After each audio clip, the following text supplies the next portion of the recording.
All right. So, I'm Zach. We're Midgards well. You want to go around and introduce everybody first, then? Sure. Start that way. Roman.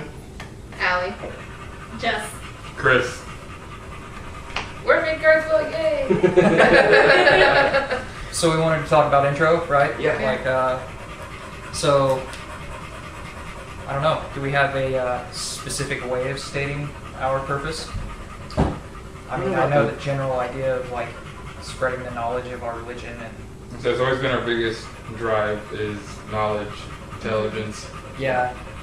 learning. So that, right. Especially And so sharing. that other people can come to it. Yes. Since it was so ridiculous to find anybody around here initially. Right? Yeah, it was. Which is why we started it in the first place. Because the only people we could find was the one other kindred that Spain. yeah, Yeah. that didn't necessarily agree with. And so with the original name of Order of the Wolf that got changed to Midgards well, how old, we started Order of the Wolf, like, what, how many years ago? It was at least 2015. It's older. I found you guys about 2 years ago. I think it had to be 2014. So Yeah. I don't think I was in the Star School yet. Almost Yeah. 4 years pretty much for us. Yeah. Which makes us one of the oldest, which is surprising. We're one of the older Yeah. kindreds out there. And we're one of the biggest in the Kansas City area. And yet we have like pretty much the youngest members. Yeah. We have the youngest members, we're the least active comparatively. Because we all have lives and... And we're all interactive. We're trying to do things like the Right. podcast and We- stuff like Right. that. Electronically active. Yes, we're We're very electronically active. We're kind of like Yeah. a very close-knit family. We don't necessarily go and hang out with our extended family, but we'll Yeah. show up to our own reunions. Yeah. Pretty much. Yeah. And then it was not long after that when we got into the community, mostly after really getting to meet Heimdall's Hearth, another kindred in the Kansas City area, where we learned, some of the negative views on words like order and wolf, how order can take more of a Christian connotation and wolf can be associated with Fenrir and the bad parts of the religion. So we went on for a name change. Very folkish ideas. Yeah. Yeah. So we changed the name.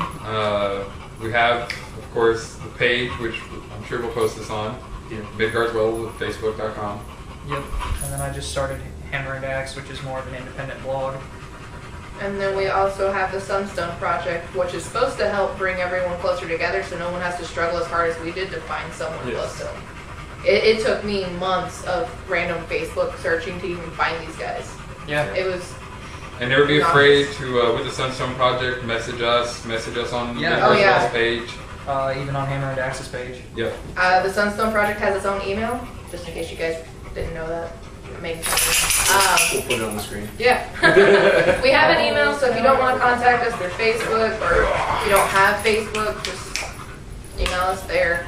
I mean, it's super easy. It's a Google map. The only reason why it's not open to the public, like the Reddit map is, if anybody knows about that, is because we don't want too much public information out there, or private information. That way, I'm paranoid. I'm a paranoid person, so if something goes down, I don't want your home address just sitting out there for anyone.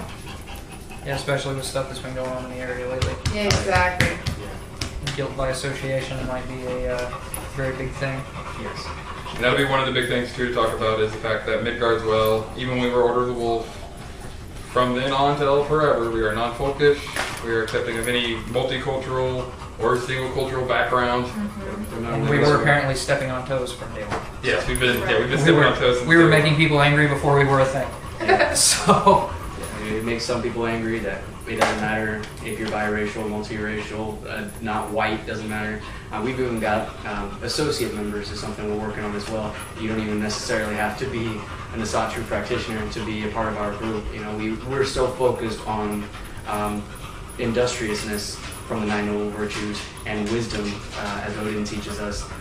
We're constantly striving for new knowledge and growing as a person, and so we are reflecting that in the kindred itself to try to grow as much as possible. And that's really where we got the name the well. Right. It's And much like Mimir's well. A little bit. We won't cause you to sacrifice any body parts, but a little time and effort's all it really takes. yeah, exactly. And I mean, the way we run this kindred, it really speaks to how inclusive we are. We don't have a clear defined leader, usually. We work like the Knights of the Round Table, essentially. Yeah. Plus, That's the way I usually pitch it. exactly. Plus, not all of our spouses are everything. The people who are important to us, they're not all Asatru practitioners either, but we are inclusive to the point that they are allowed to join us, which is the associate members part of what Roman was talking about. So they come with us to things, and they aren't necessarily heathen, they're not necessarily Asatru, but we include them because they're important to us. He's just He sounds like he's dying. Yeah. He almost looks like it with his front paws, how they're not touching. Yeah. It's really hot out, and we all play fetch with him. He Yeah. is fine. We just got done shooting a calendar that we're planning on hopefully being able to put out. Camera shoot. Hence- The big difference that I think caused a lot of people to kind of be upset with us when we started out is like everybody seemed to assume that you needed some kind of grand sage that had been practicing for like 20 years. You had to have a guy who was we didn't care designated if we were clothing, learning you had to together. have the chieftain, Right. everything has to be this hierarchical, Hierarchical. hierarchical And- structure. And we were a lot more about, when we talked about it, just learning it together, if Yeah. nothing else. It's a religion based on sitting around a campfire, and it's an oral tradition. So we didn't understand why we needed someone who's been doing it for so long to tell us how they saw it, and we can all just explore it together. We speak to the gods in our own language, in our own time. We all have our own way of doing things, but we can still get together and meld into one big, beautiful sacrifice or offering. Yeah. Right. And if we're wrong, we can always go back and try to correct our mistakes, Yeah. right? Like, the fact that we're making an effort, I think, will speak a lot more to God's opinion of us and other people's opinion of us than doing nothing or being subservient. Sure. And So- I think this podcast is going to help us a lot too, because when you're in an open forum situation and you have someone asking you questions and you try to respond and you try to give a long answer and someone else asks you another question, now you got to answer this question, you got to answer that question. There's a lot of radio waves that get mixed up and a lot of people misinterpret what you're saying, and I think this is going to help clear the air what we stand for and Yeah. why we're here. Right, and it'll help a lot with people who are coming into this. We know a lot of people, or I know a lot of people that are in the AFA, which is the American Folk Assembly, or Asatru Folk Assembly, which is the biggest group in America of Asatru practitioners. My problem is, a lot of them, I will not say all, because I cannot speak for all the way that they view things, they're very white-oriented, they're very misogynistic, and a lot of the times people in that group don't even know that they're like that. Because they're not reading between the lines, they just finally found a group, they found someone who accepts them, and it's a beautiful thing. So we just want to put as much information out there as we possibly can. You can do with whatever you please. You can listen to it, you can like it. Well, of course, we'll always answer comments on Facebook Messenger, any other page, YouTube, or anything that's put up on. Ask anything. Definitely. And that's something I've seen a lot, especially with the later developments, is people that were in the folk assembly are still trying to cling to it because it's what they've had this whole time, it's their group, and they don't feel that they're that way, but the upper echelon of that group is, and it bleeds down into what they do. Yes. So, And that's another reason why, unless, up until the point where you get to a group of like 20s and 30s, there's really no reason to have someone who's like, all right, well, he said this, so everyone just be quiet and do it. right. It's a small group, and when it gets to that point, it's just so better to have an open community where you can really build that friendship, instead of having this, Chieftain said this, we're going to go to do this by this time, if you can't go, you get a black spot, not a star. Right. Right. I mean, I feel like we function more like siblings, like a family. We don't have a clear, Lay down. You're killing me. What do you want? oh God, like, no. You're adorable, but hey, you're walking on stuff that shouldn't be walking. Down. We were cool until that happened. He's a cuddler. He is. But I feel like we operate more like siblings. Unlike most places, most kindreds, they operate more like, if they operate, more like a tribe. And if they're trying for the family thing, they run like a patriarchal run family, where there's a clear father figure. Yeah, right. Which it is in our religion, and it is in a lot of our ancestors' way of doing things. Well, yeah. And that's another part of this, is the fact that we're not trying to be, we're not on the one side of the Viking bro, or Asatru bro, or whatever they want to call it, Brother-true. Brother-true, where it's very, all about drinking and fighting and, horns on your helmet and stuff like that. It's fun too, though. Right. It is very fun.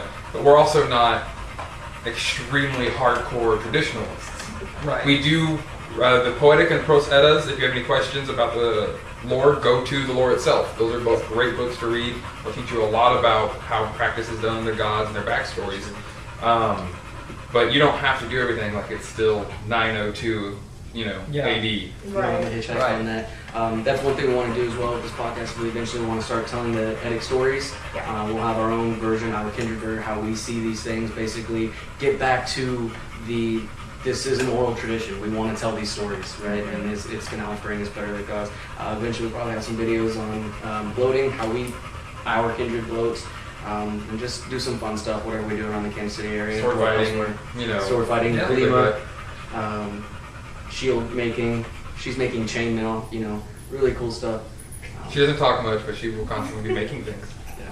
Yeah. But unfortunately, Zach's got to get to work, so we're going to wrap it up here. So please come back, join us, and drink from the well.